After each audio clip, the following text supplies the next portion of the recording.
Before the sun even thinks of rising, the world holds its breath.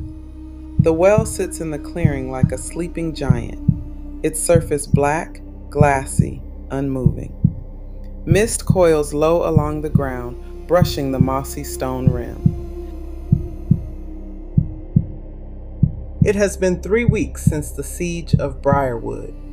Fires smothered, walls patched, the dead named and laid beneath stone. Once a door learns the shape of a key, it never forgets. Even in slumber, it waits, it listens, it dreams of turning.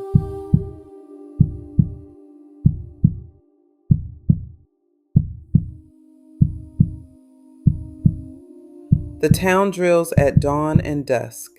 Wards are etched on every doorframe, and the fields are watched as closely as the forest edge. But wounds in magic do not heal as quickly as stone. The well sleeps again, not peacefully, but like an injured beast waiting for its next breath.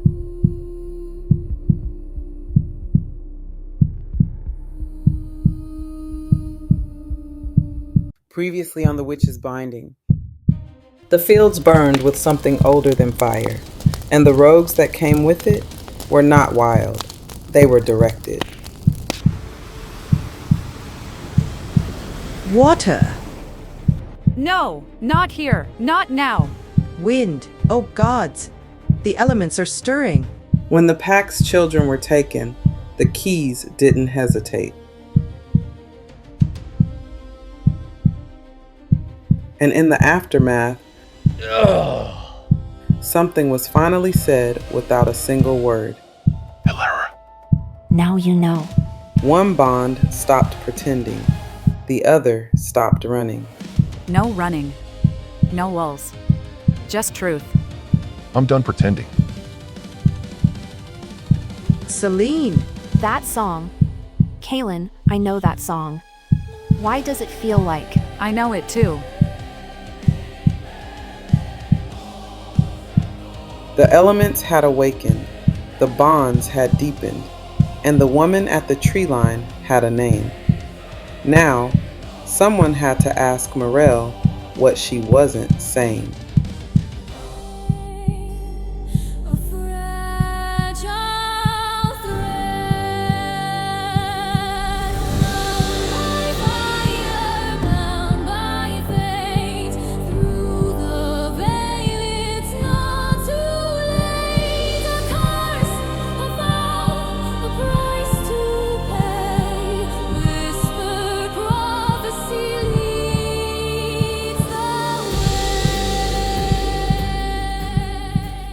Fog hangs over the recovering town. Workers repair scorched beams. Children gather fallen apples beneath half-burned trees. Shopkeepers sweep ash from their doorways. Wardens carry new spears along rebuilt walkways. Life attempts to resume, but it feels fragile, temporary, like a house on shifting sand.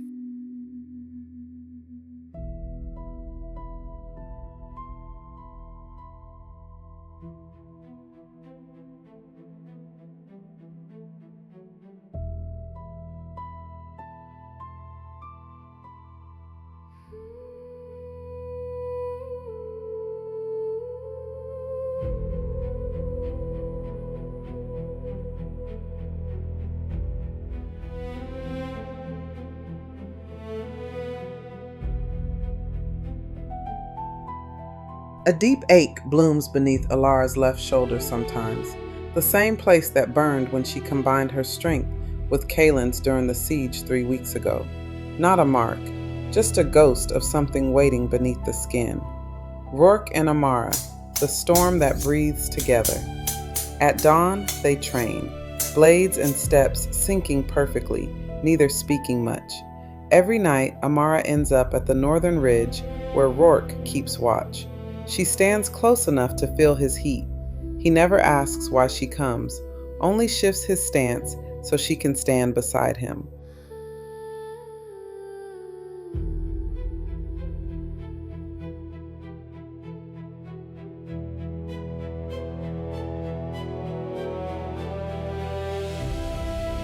At night, Amara sleeps in Rourke's arms, just sleeps, his wolf needing her close. Her awakening power settles when he's near. They haven't named what they are, but the town doesn't need the words. The town has started whispering the lines of Briarwood. Elara and Kaelen protect the wards. Rourke and Amara protect the perimeter. They've stopped fighting the bonds, but they're still afraid of how powerful it feels. The kitchen was alive, not chaotic, alive. Low laughter threading through the steady rhythm of knives on wood, pots shifting over flame, the hum of something communal and familiar. This wasn't just a place to cook, it was where the pack gathered. Amara stands near the counter, carefully slicing herbs, far more precisely than necessary. A pack cook leaned beside her, watching with mild amusement.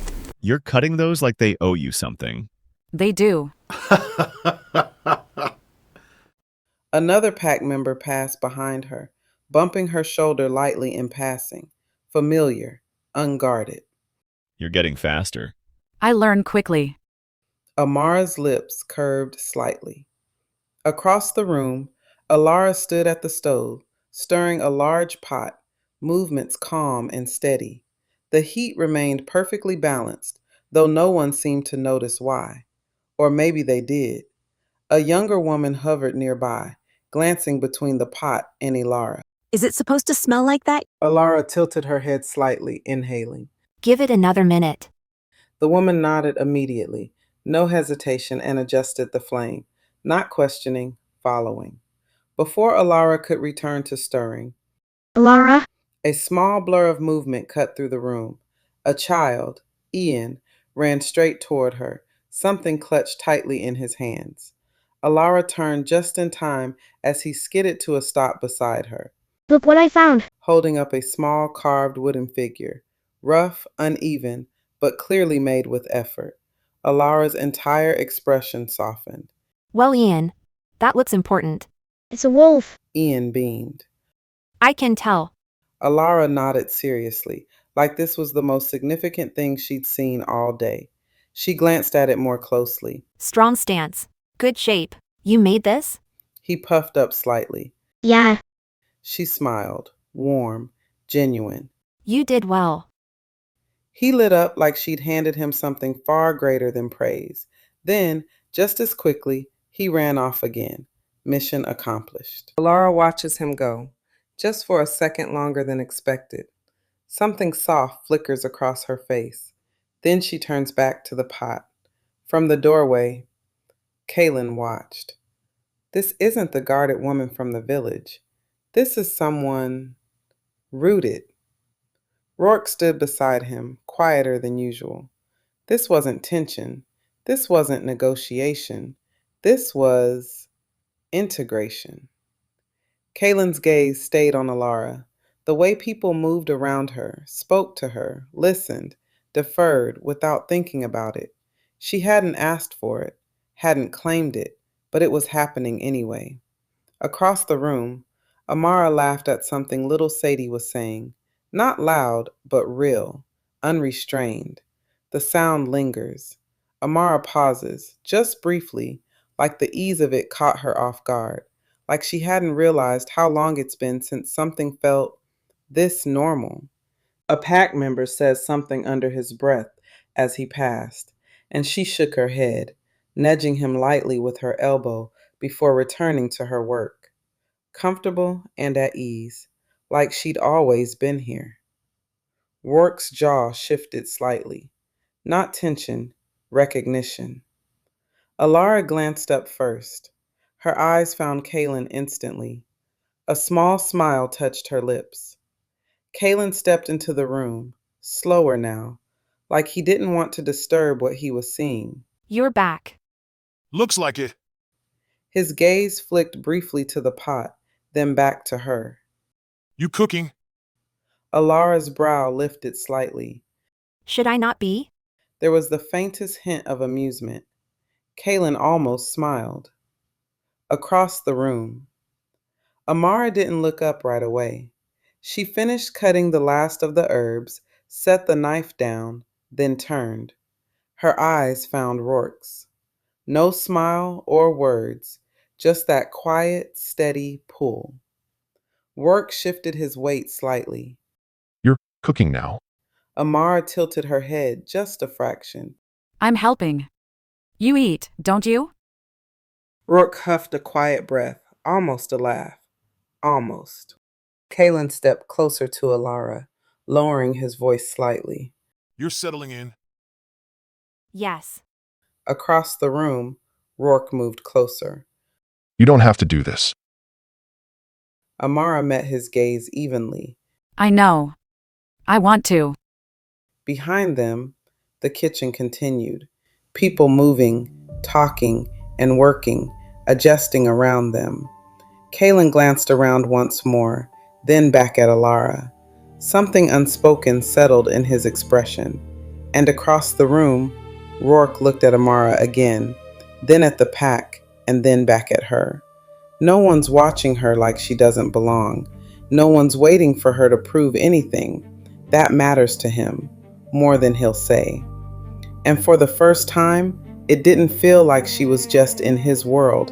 It felt like she belonged in it. The realization settling that this wasn't just a temporary arrangement, it was becoming something permanent. The apothecary smelt faintly of herbs and steeping tea. Calm, familiar. Elara stood at the table, grinding something slowly, but her focus wasn't in her hands. It was on Amara, who had just walked in. You left early. Had to take care of some things here. New shipment came in, things I couldn't gather myself. Thankfully, almost everything lost in the fire has been restocked now. Elara didn't look up right away. You haven't been sleeping in our room. Amara paused just inside the doorway. Then she closed the door behind her. No. Elara continued grinding for another second, then stopped. Set the tools down, turned. Her violet eyes studied Amara, not accusing, but seeing too much as usual. With Rourke. Yes. Amara held her gaze, silent, stretched, but it wasn't tense. Elara stepped closer, arms folding loosely. And? Amara blinked slightly. And what? Alara's brow lifted just a little. You're sleeping in his room. Night after night. I'm trying to understand what that means. Amara exhaled softly, glancing away for just a second before answering. It means, since the bond, he doesn't sleep well. It means his wolf settles when I'm there. And so does my magic, and it means I don't feel like I need to leave. Alara's expression softened, but only slightly. And nothing else? Amara's gaze snapped back to hers, not defensive, but firm. No. You feel it, though? Amara's jaw tightened just slightly. Yes. The word was quieter this time, more honest. Elara nodded slowly, like she expected that. And he does too? A small breath left Amara. Yes. Elara stepped closer. Amara, that kind of closeness, it changes things. I know. You trust him. I do. And he's not crossing that line. He won't. There was something in her tone that made Elara pause. Not uncertainty, confidence in him. Elara let out a slow breath, some of the tension leaving her shoulders. Kaelen's going to notice. Amara almost smiled. He already has. That earned the faintest shift of amusement from Elara. Of course he had. Elara reached out then, gently brushing her fingers against Amara's arm. Just be sure you're not giving pieces of yourself away before you mean to. I'm not. I'm choosing where I stand. Amara's expression softened, but didn't waver. Elara held her gaze for a moment longer, then nodded, not fully at ease, but understanding. Something unreadable flickered across her expression. She exhaled quietly, her eyes drifting for just a second, like she was measuring her own words before speaking them. Distance is the only reason we haven't crossed that line. Amara blinked, caught slightly off guard. Elara's gaze returned to hers, steady, honest. If I were that close to him every night, I don't know that I'd still be standing on this side of it. A faint, almost self-aware breath left her. The admission hung there. Amara studied her, really looked at her now, not just as her family, but as someone standing in the same kind of fire. You feel it that strongly? Yes. Elara didn't hesitate. A small silence passed between them. Different now. Shared and understood. Amara nodded slowly. It's not easy for us either. Maybe it's not about distance, maybe it's about knowing why you're holding the line. Alara's brow lifted slightly at that. Amara's voice stayed calm, certain. I'm not there because I can't leave, I'm there because I choose to stay, and still not cross it. Auntie once told me it means something different for wolves, when it's their mate. Amara's lips curved, just barely. He has said as much. Elara held her gaze a moment longer, then nodded. Not uneasy anymore, just aware. The air was cool, sharp with early morning. Kaelen stood near the edge of the yard, arms crossed, watching as Rourke adjusted a training post that didn't actually need adjusting. That alone said enough. You gonna fix that all day, or just pretend you are? Rourke didn't look at him. It's leaning. It's not. Rourke straightened slowly, rolling his shoulders once before finally turning. Kaelen's gaze was steady. Too steady. He already knew. I heard she hasn't been in her room at night. She hasn't. With you. Yeah, Then Kaelen pushed off from where he stood, stepping closer. Not confrontational, but not casual either. And? and nothing. Nothing? We sleep. Rourke met his gaze this time, direct, unflinching. Kaelen studied him carefully. You expect me to believe that's all it is? Rourke didn't hesitate. It is. And it's not easy. Kaelen caught it. His expression shifted, just slightly, more understanding than suspicion now. You feel it? Yeah, And you're still holding the line? Rourke's gaze hardened, not defensive, resolved. yeah. Kaelen nodded slowly, like he respected that more than he was saying out loud. She trusts you. I know. Then don't break that. I won't. Kaelen held his gaze for another second, then gave a small nod. Good. You're playing a dangerous game, though. I'm not playing anything. No? I'm choosing. Kaelen let out a slow breath, something almost approving in it. Then be sure you keep choosing right. I will. Silence settled between them, not tense this time. Solid. Understood. Then Kaelen turned slightly, glancing back over his shoulder. For what it's worth. I get it. Rourke let out a quiet breath, something between relief and acknowledgement. Yeah, I know you do. I don't know that I'd be that strong. Rourke frowned slightly, caught off guard. Kaelen gave a small, humorless huff, glancing off for a second before looking back. Having her that close every night, feeling all of it like that. Yeah. I don't know that I'd hold that line as clean. The honesty sat between them. No ego, no posturing, just truth. Rourke studied him, really studied him, for the first time in that conversation, then gave a slight nod. Yeah, it's not clean. Still, you're doing it. I have to. And she's worth that. Mirelle had arrived to help restock and organize the apothecary. Elara doesn't look up from the wardstone she's been pretending to check for the last 5 minutes. They did a great job on the repairs. It has that new wood smell in here. You knew her name. You've known it every time she appeared. I want to know who she is. Mirelle goes still. And I want to know why I know that song. Silence. Then Mirelle sets down what she's carrying. She is someone I knew. Before any of this. Before the bonds. Before Briarwood became what it is now. That's not an answer. It's the answer I can give you right now. The lullaby, Auntie.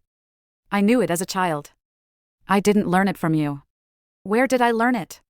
Mirelle looks at her, and in her eyes is something that isn't quite guilt, something closer to grief.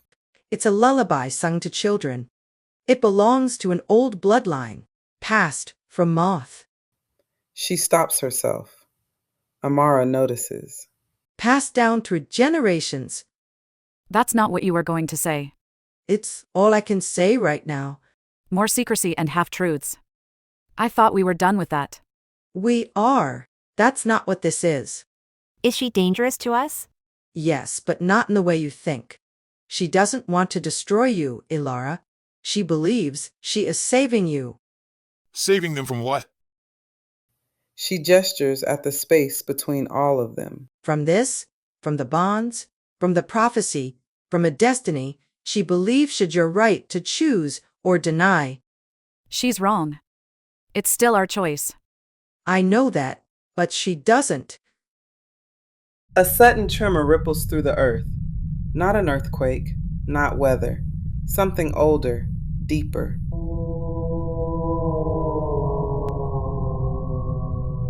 Elara gasps. The ache beneath her shoulder sparks like fire. Kaelen flinches as if struck, eyes snapping toward the window, toward the forest. Elara, did you feel? Yes. That wasn't normal. The ley line just shifted.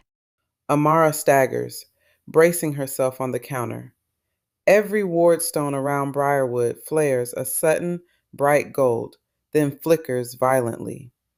Rourke walks in, pressing a hand to his ear, growling low. The ground's humming. The pack feels it. All of them. The wardstone in the courtyard ignites with a sudden gold flare, vibrating violently. Across Briarwood, wardstones flare in sequence like lit torches in the dark. Dogs bark. Buckets of water tremble. Wind gusts without reason. A voice rings from the bell tower. Wardstone's flaring! Chaos floods the streets. Runners weave through crowds yelling directives. To the line! Move! To posts! To wards! Move! Hollis bursts from his office, shouting orders with a voice too thin for the moment. On guards scramble into formation on rooftops along the inner lines, crossbows, spears, and hastily carved ward charms. Get families below ground. Healers to the midline. No one leaves unless they're called by name. By me, the pack command, or by the witches. Understood?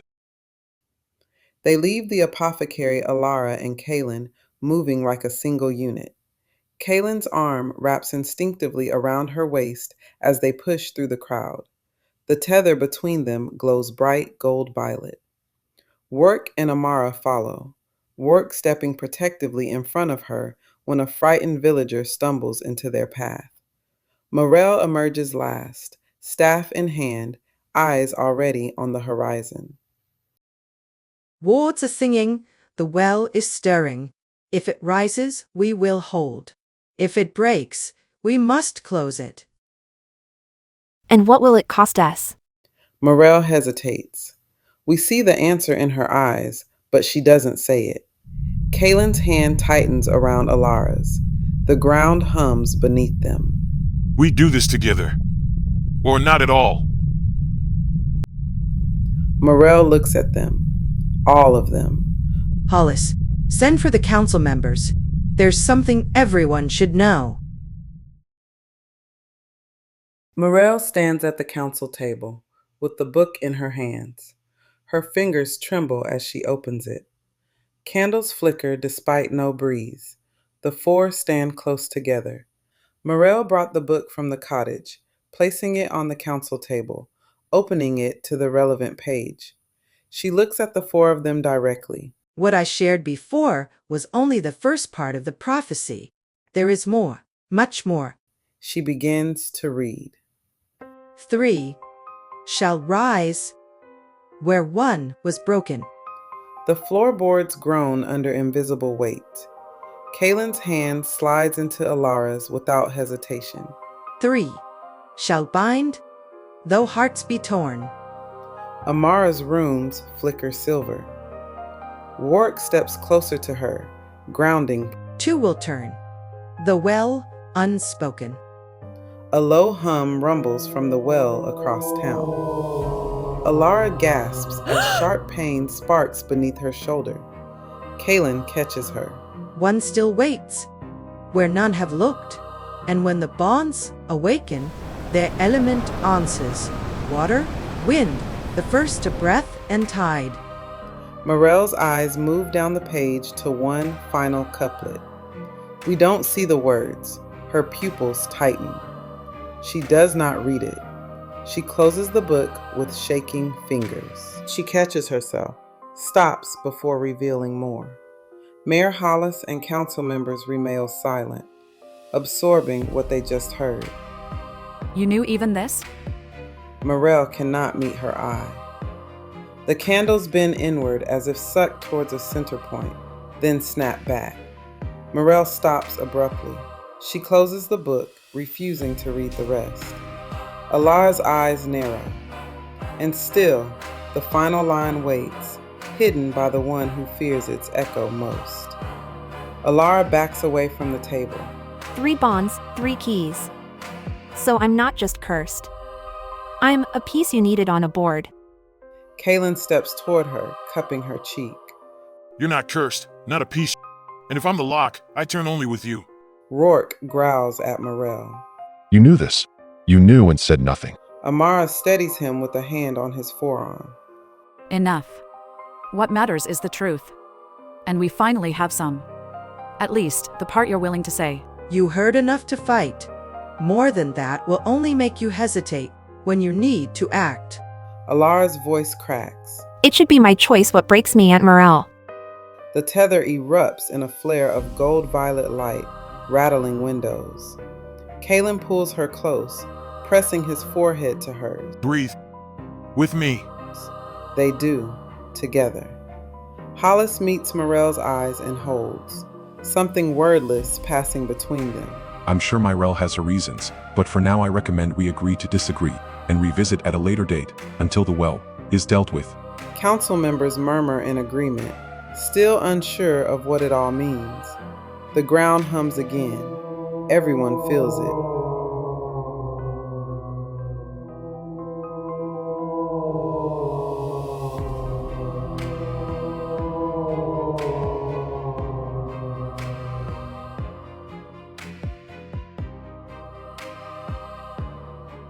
Thanks for watching. Stay tuned for the next episode of The Witch's Binding, coming soon.